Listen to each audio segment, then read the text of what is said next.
Et tu nous disais à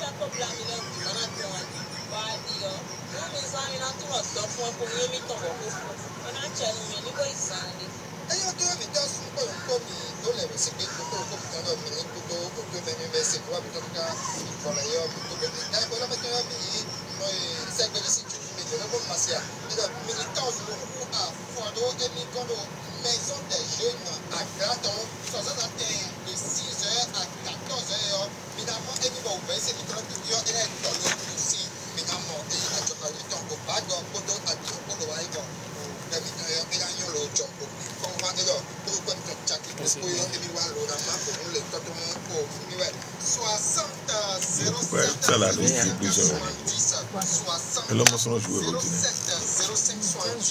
Connexion, elles ont la dernière fois. J'ai constaté déjà 3 fois. Connexion non, donc.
Connaître pour s'éveiller.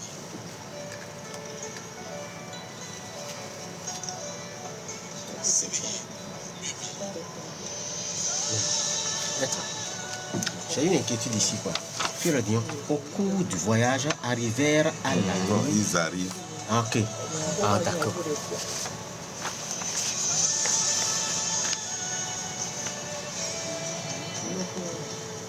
Des enseignements qui vous révèlent les mystères de la vie, purifient l'âme et vous rapprochent du Père Céleste.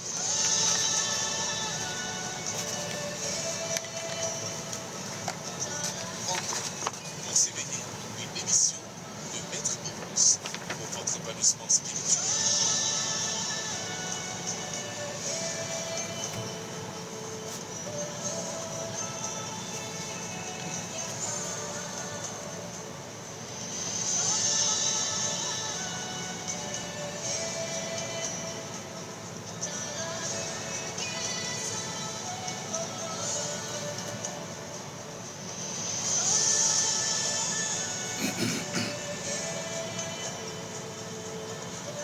Honton todo koron wekete to pado totole mikuto ga edo hikwe bokuto waido no koron wekete to paton ga kokolobo chandelier de la paix maître bobo so eko bokoro agbasa elevo so utaredo e lo bolevo na ndudu litomiton e alevo na ndudu litomiton bo no koina se putin ndo kwe klofilo nuwa metoresi aleho mitope no dokoro po mekoton nuwa le koton si kame boko jo mile to no pour nous qu'être ton paton yo doubeji e ko emitre ton lo bo point kan ko emiton koko Sébastien Yahweh azima e o moji don ba ko alors nous mi dandan lo bo ni wa le koton na je pe lo bo na je o kan be sakari ali ko mi ko pasi po lo bo jinjon fu lo bo na yi tata Gisèle combato to no mi fofo Zakari mi ko do le oh chandelier de la paix 5 états au cours de radio Topa 5 non dono poha radio Topa 5 todo mi tole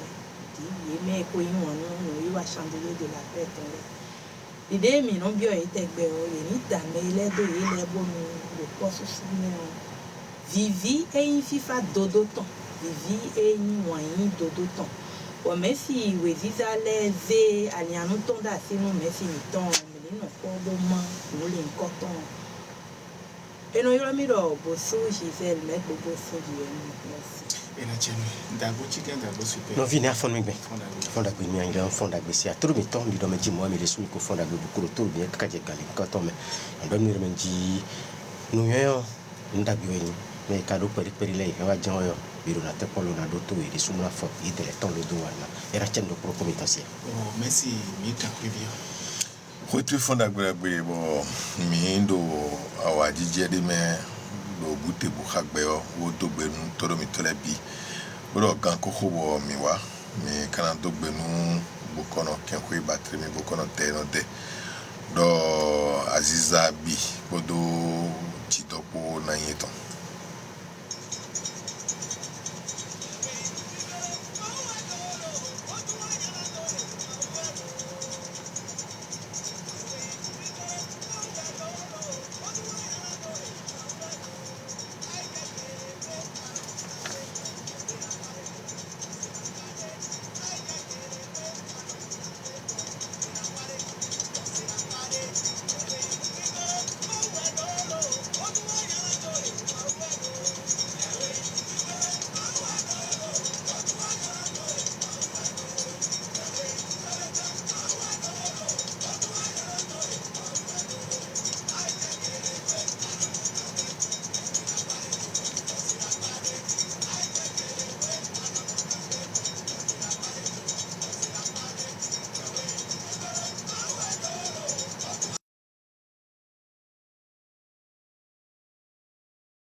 Si vous savez certaines choses et vous êtes suffisamment plongé dans la chose, il sera difficile à n'importe qui de vous berner avec ces soi-disant vérités. Et de me dire mi do do nde me bo mon kon je nu mon katan o nu ko te ngbe jule yo e na ve o nu o mede o na pita mi ton do lo na plon mi nu e mai di no aye bona dudu midi. Lorsque vous écoutez les gens sans être vous-même, ils peuvent faire de vous ce qu'ils veulent. Renoué mi do mele do toe bo mi de su no e do mele do toe o mi de su kai mi de su le tengbe jujoro do ji o le ayo no e jiro ye we na so mi buto wanasi. Si vous criez tous les jours Yahweh sans comprendre que le plus grand Yahweh c'est Dieu, on peut passer par ce que vous croyez savoir pour vous traîner dans la boue. E de me ji o asanle bipe o mi no ke bu chi o bono e o Yahweh makatu ye de me ji Yahweh do po ni ncheru ma wo ni we yo ala mon koton me jan e na gbon lo le koton mi disu. Parce que Yahweh vient du mot Yahweh. Depuis quand vous avez vu Dieu, il est aussi dans l'invisible comme tout Yahweh. Oh, Yahweh le yo Kogo Yahweh ton me ko sin be karo ma wo ni we be kai no me di we ten we mi ka mo ma wo disu le nunu kuma mo e disu e kai. Et quand je prends la Bible, le mot Yahweh vient de Yahvé. C'est lorsque les humains, par l'erreur de pouvoir articuler certains mots, que nous avons quitté Yahvé pour Yahweh. Onu ndo be ji mi ka so yin o we o disu no bo tin le yo e pon kogo mi do Yahweh do e ho me tin yo Yahvé me we e ko sin. Bon, o na si ho de kogo ton le bo do le yo zo il y a dana peri bo adu Yahweh do. C'est comme si vous comparez le fond au goût. Vous allez voir les mêmes phonétiques à un moment donné, mais c'est quand même la même chose. So fongbe mi ton ye poto ngbe mi te ton ye pan le wo si to po mi na moro mi ji ndo po jen we edi blado yin we lo we kwin do po le jen we fogo de le do di do bla ben jen no agbon fo apare pe. Demandez à vous-même d'être vous-même et vous ne serez plus embêté. Mi bio mi de su no beti yan bo ndo me ji mi bio na mi de su no bo ndo me ji me de sana wa do me ji e mi na koto mi ya. En tout cas, nous sommes à une période et cette période est capable de nous protéger. Nous to mai do me ji mi do ko de no we mon koto no mi de do o joro je lo da che lo na nya khero mi ji.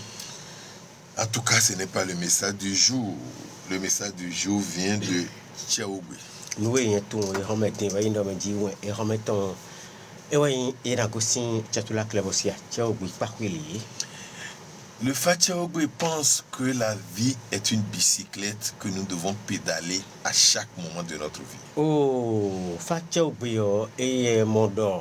Oh, be mi de yo nous dit quelque chose plus quoi do ho bon mi na kon we le bi hui no. Si vous refusez de la pédaler, vous n'avancerez pas. Bon, mi gbera me ji mi kuna kon le yo mi na tro me ji tendo do po mene no kon yitinu mi ya. Non seulement vous n'allez pas avancer, mais vous allez tomber. E do me ji min kon yinatinu mi ya kede wele yin lolo ame mi na le jai. Car c'est en avançant, en pédalant la bicyclette qu'on retrouve son équilibre. Do itauto do yome do keke fo li le mewe no moro meji no kon yiru tintin di we. Alors, depuis quand vous êtes fatigué par rapport à quoi que ce soit? Bon, si kaka hoiten moe ndindi minablo li yo eno no lo no pu agbon mi beno do meji o agbo pe mi. Les certains vont jusqu'à dire, oh la vie, je suis fatigué. Mais des tin lo bo eno akpe agbon yo kaka beno do meji gbe o chi kon wi mi lo. Alors si tu es fatigué, quel est le résultat de tout ce que tu as fait et qui t'amène jusqu'à la fatigue? Bon do meji agbo we pe no bodi de dogban de yo. No wa ten kaka agbo to aru pipe yo. No ne le ka do yin le ba na khle mi dian.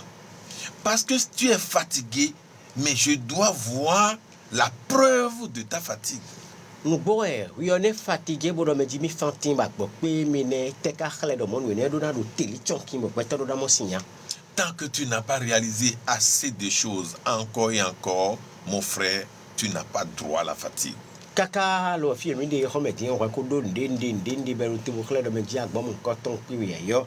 on tourne me dit à zo pour te nous mi de kudo. Et ici spécialement, je vais m'adresser à mes fils, à mes frères, à mes amis qui vont à certains examens. Bon, do file dion o do gbe yin seto fi chele we. Do fi chele we. Yime lo bo ngbe. Te pon teme dile o do gbe yin seto o do propo mi tan.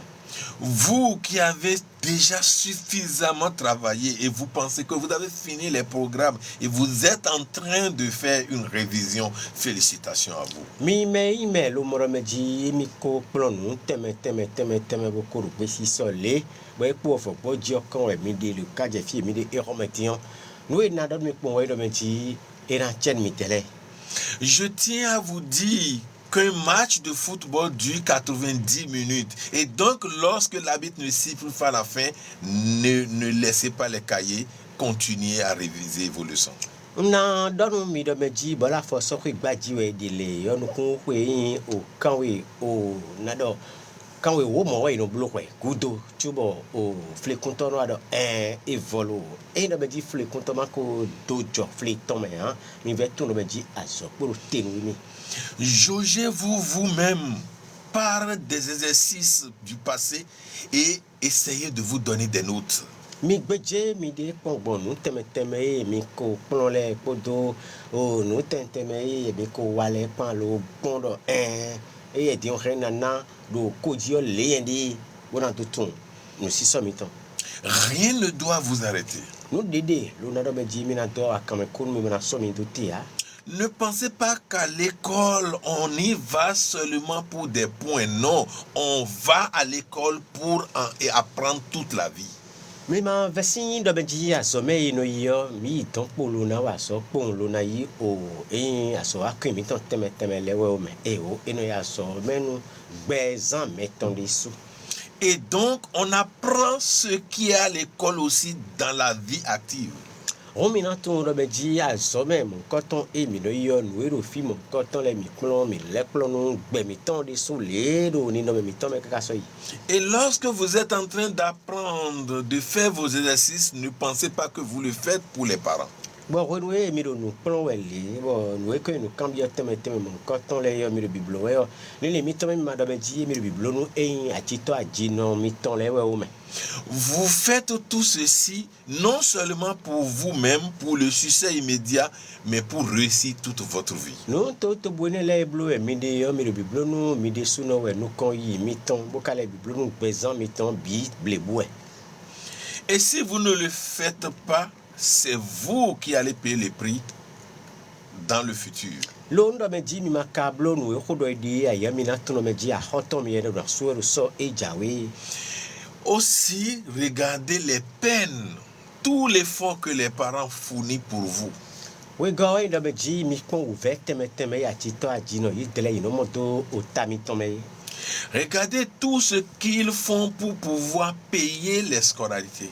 Mi kon o kan e no 20 teme lo no do so aso me ko teme inele. Parfois, ce que les répétiteurs perçoivent dépasse même la scolarité.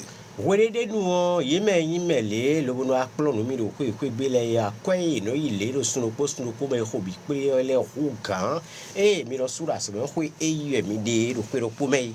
Et pourtant, il y a encore une somme spéciale destinée aux travaux dirigés à l'école. Et do mocho akwe di futin lo yin akwe so khade be no so do tinu no e même si le no couple lo no ablo no mi do no dali la somme to me le travaux dirigés ne lay. Ayez pitié pour vos mamans qui savent quand est-ce que vous devez vous réveiller pour aller à l'école alors que votre emploi du temps est avec vous. Mi kakle lo no ko no bla no o no mi ton e ko tunyere menji mi do na fon lo na ya some e do mo chu tuto me e mi créon mi na ya some na kan be mi na yesin tito bi do mi sisin. Ayez pitié pour papa qui fait tout pour que vous puissiez quand même garder quelque chose dans la poche histoire de manger à l'école. Moro po mi no ko no bla no o to e tunyere benji tantanta mi kuna ya some ya povo mi do na tempo lo monde ndi do akpo me ko cho ye. Ce n'est pas pour rien que le grand Victor Hugo disait chaque enfant qu'on enseigne est un homme qu'on gagne. de utu pong fofo tame pongwe mera khonu vento Victor Hugo Eremeji ville tingbe jubwe plon leyo lewayi da joji ba no sogudo de utu edomo. Si vos parents se battent pour que vous soyez des enseignés, alors faites un effort pour apprendre vos cours. Tito adino mitole yitele ye je o tagba kaka bondo meji minayi o fi plon d'aliments coton de nuyen dalio inde utuea. Je connais des vieilles dames qui vendent de gombo, de crin-crin et pourtant elles arrivent à tenir face aux dépenses scolaires de leurs enfants. Nyetung beto din de tadio adino mitole membo. Nous côté de léger nous ça fait vivre mon coton les 50 ans et dans des caca le beau qu'on tient mon caca ben complace mais que viton les temps yo no quand on le sous. La plupart du temps ces enfants comprennent la réalité et ils arrivent à véritablement s'occuper de leurs travaux scolaires. Vi mon coton les gege ton de melo no amoro me dit ah quand ils vont na dynamiton de qu'une de bonne de me dit na tout fait nao. L'année dernière, j'avais connu un enfant avec 17 de moyenne au bac D, 3 concours réussis, et pourtant il n'avait pas les moyens pour s'acheter juste des cahiers afin d'aller à l'école. Oui, Dieu, mais on va mon filo pour le bon et mina moro me dit et un kaka le bon. Et waso kaka sino hopule yo moyenne mino do a photo no kunwi moye de pono ege do le no o te ponton eye lo te pon de voti meno zingbe meji fine be lo concours do pour quoi ton ibo 50 dagbe kerika ton ni tuo na ho kaye mi ton ye we mami de ton ye do po de ado di do no pen koklo ro mochi. Et je lui ai posé la question et dit Foufou, je mange une seule fois par jour. Lo kan hobia da pa mon coton pero ne akono wa gbe no bo be do fofoche ndunu din wa indo po gberopo. Toi tu manges 3 fois par jour. Oui mais do tolo mi din no dunu o va ti aton do va ti energy. Si on t'a prescrit 10 cahiers, papa t'a payé 15-20. Lobo oui mai ya so be wona bu do ko yo asi wa ko le totu le yo wo e ha foton iko jino yi. Tous les livres programmes sont à ta disposition. Oui, mon coton de l'eau, tout mais à ce moment, et je parie que depuis la rentrée jusqu'à aujourd'hui, tu n'as pas pu ouvrir un seul de ces livres. Bon, quand je dis nous tentons les bihuis et la commune, oui, oui, mais les livres tant léo, à te rendre par au à l'ocon, oui, dit meilleur. Il y en a qui disent tout bonnement, papa est là pour moi. Mais des tindo, beto, vi mon coton les mêles, on a dit, termiton, finen oui. Il y en a qui disent maman va tout faire pour moi. Et l'homme, on l'a dit, bon, on a dit, n'a dit, nous binouemi. Parce qu'il a vu que papa a un peu les moyens et maman aussi avait un peu les moyens. Donc, il m'a dit, on a dit, et son maillot et rentre pour nos parents. Si papa avait tes pensées et maman avait tes pensées, comment vont-ils arriver à ce niveau de leur vie? Oui, mais le monde est un atmen où me dit l'ligne est pour le top pour nos pour la yumi et no me dit top pour nos pour mon coton ressera Dieu pour la yumi et der rien toyo ne reina no bon ne makando makame bon ibi. Papa, maman, ne vous découragez pas. Voilà, nous sommes presque à la fin. Oh, topo no po mi ma longro akame kuni mi tondo mi ko di blawa fivonu. Et surtout, papa, parfois, quand vos enfants sont devant leur répétiteur, prenez votre chaise, asseyez-vous pour voir comment ça se passe. Bon, Nabio, Dotadio, Tommy, Tonle de Mendi, Ewa Jabwe, nous bon, Yeme, merci, nous plomb mettre le nom pour que bien les amis, nous vivons dans les. On est voir nous plomb filer les bio. Mais soit à 5 minutes, mis dans l'eau, digna et l'eau condé, à son nom, il va boyer. Parce que c'est des répétiteurs dévoués qui sont prêts à tout donner, mais les enfants n'ont pas la volonté qu'il faut poursuivre ces derniers. Donc, nous, il loin, on nous plomb mettre, nous comprenons bien.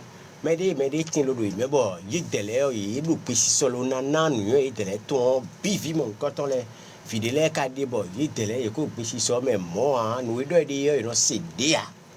Il y en a des enfants qui vont même aller se coucher pendant que le répétiteur est présent. Dede ti no vi mon koton le me bo no e mo me na dalo en bo wa yo gane me am lo gono sin abi gane me no ho no mlain ganu. Tu lui poses la question, il dit j'aime pas ce professeur. Pa cha ba cambier ro di ne ka gben me na dalo yo wa ro me di me si ne un ton kon je mi ton ji o. Est-ce que c'est du professeur il s'agit ou de sa matière?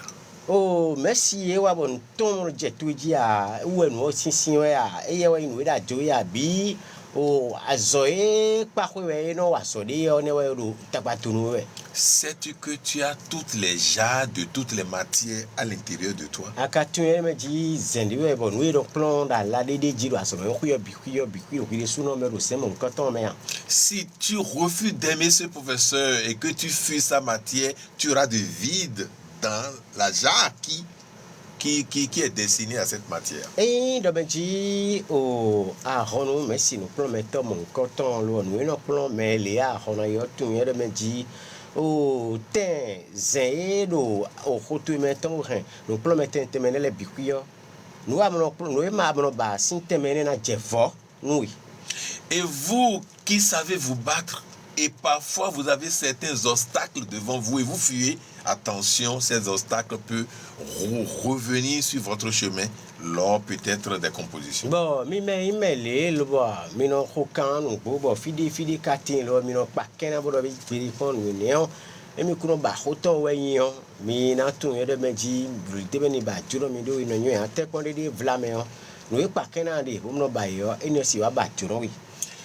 Donnez-vous un peu, faites 1 kilomètre de plus et vous allez tout de suite enlever cet obstacle sur votre chemin. Ni to kan pere bo le dison pere deji avojire pa li jire po mo deji ni do meji no yan fo clement mi o ken pa na we yo e ken go sans limite on dit.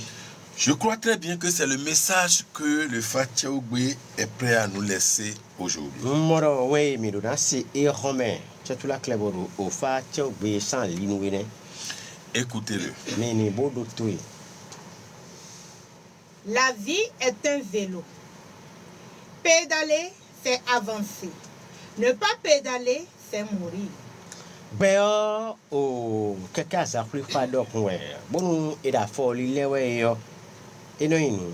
Bono nyo e kado a foli le teo. E inu ba eku.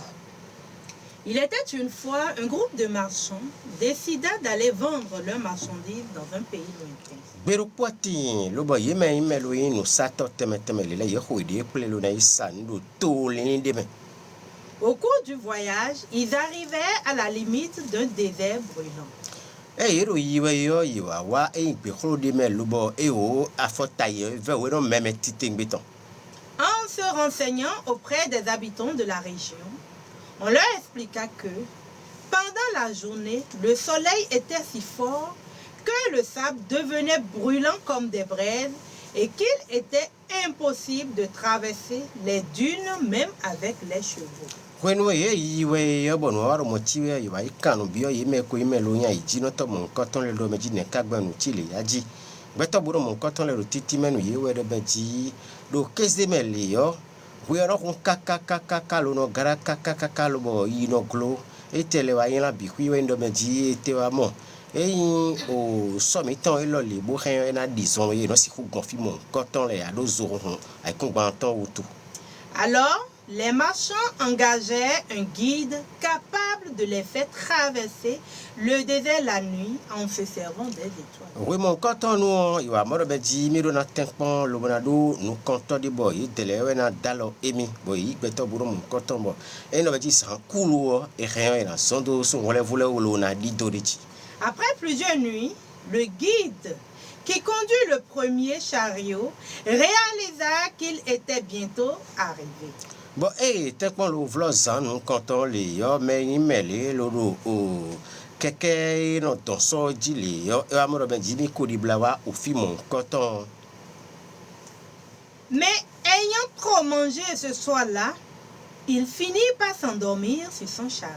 Bon, mais caro quelqu'un so dit dans dit les yo, et quand nous encore dit ben dit yo. amlogosi be jamlodoji. Les chevaux et les chameaux qui, bien évidemment, ne savaient pas lire les étoiles, finissent par tourner à gauche, puis là, à droite, et finalement, au petit matin, les voyageurs réalisaient qu'ils étaient revenus au même endroit que le départ. Bon, so mon coton le podula kumi mon coton le pamaton. Fie file lo be rien yi compilation le vouer routine le yo. Mais d'ici mais de ami mais na voton bi yo il va moro me di e o il a wa fie filo in figo sni de tondo o bi be me ile. Découragés et fatigués, certains commençaient à se plaindre. Lobo e nous timon agbopi gbeto gege ba wa kameku ye lobo gege ton ite fo sadi. Normalement, le voyage devait être terminé. Bundo nous ganji we yo bedison ye di minde le bo ko to me mina ko vivre nous si.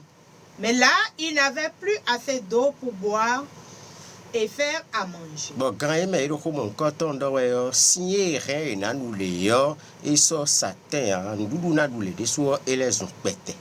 Que faire sans eau?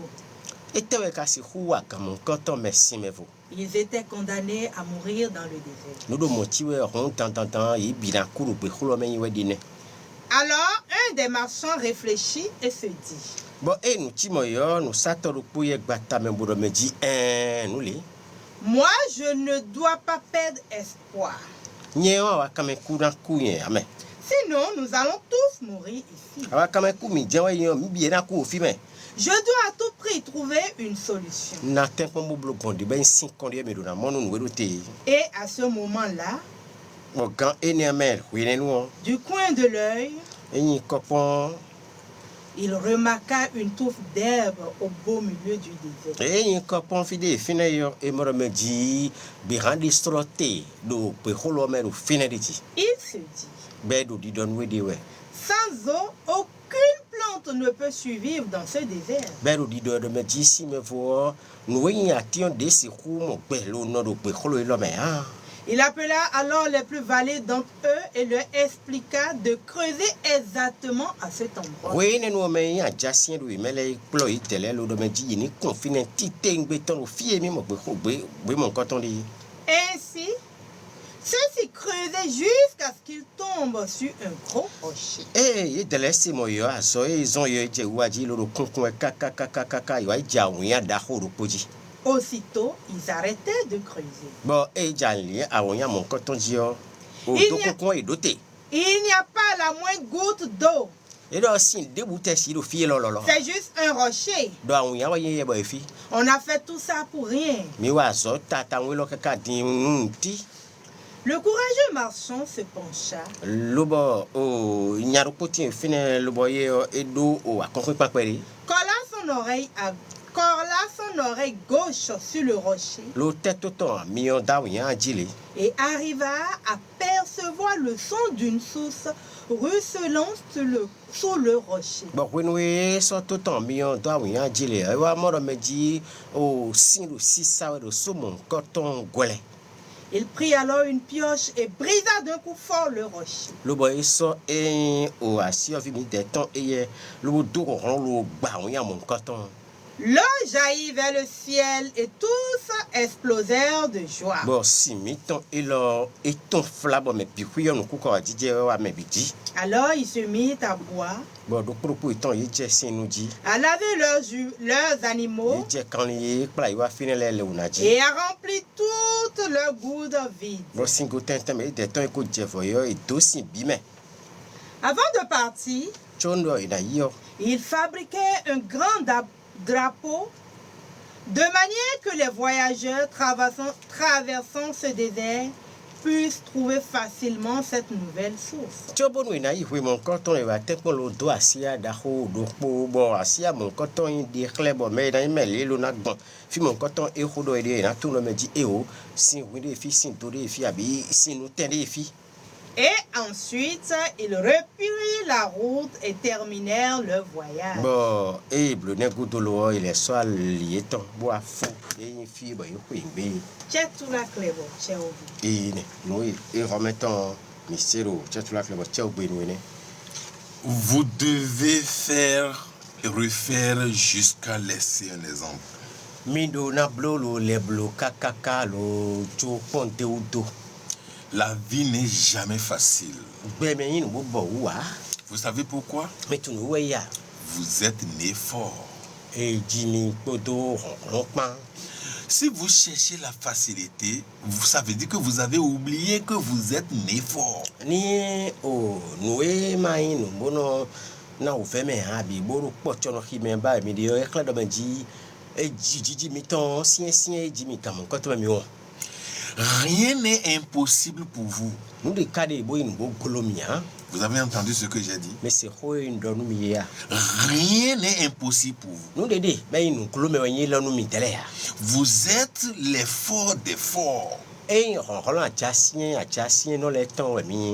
Le problème, c'est que vous avez refusé d'affronter les petits forts et vous devenez plus faible.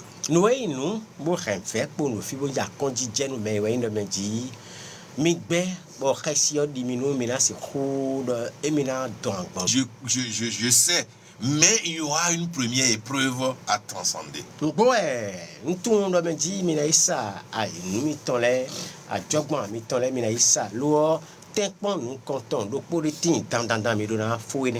Et pourtant, vous, devant n'importe quelle épreuve, les plaintes et lamentations remplissent vos goudes. Et le monde, le monde dit, au temple debout, et indo, et wakwitolo, migole, yo, voici ça, podo dasimo, pan, goka miton, et kerewenogo. C'est la nature elle-même qui établit des frontières d'épreuves pour tous les humains sur terre. Au béo de sous keme, mi de sous weno sort, et windo, mi vlen, ou do mi de di toburo, tempon pour les polis, weno sort de tobule, do pour jinu beto, et mi lile. Tu as une tante qui est sorcière, c'est ça, non? Comprends que la nature l'a mise là pour toi. Ado, tayo ndi flavo, lo baye o kefen oyin, moyachi, ton dien do meji, beo soye do fine nou way tant. Parce que tu dois te surpasser pour pouvoir l'oublier grandir. Do nou son adonadu, do wide ji gwan pa mon koton we, on a dodo susu, de vodo susu et akodo eji. Il arrive que c'est ta propre maman qui est ce que tu sais. Et nous avons dit,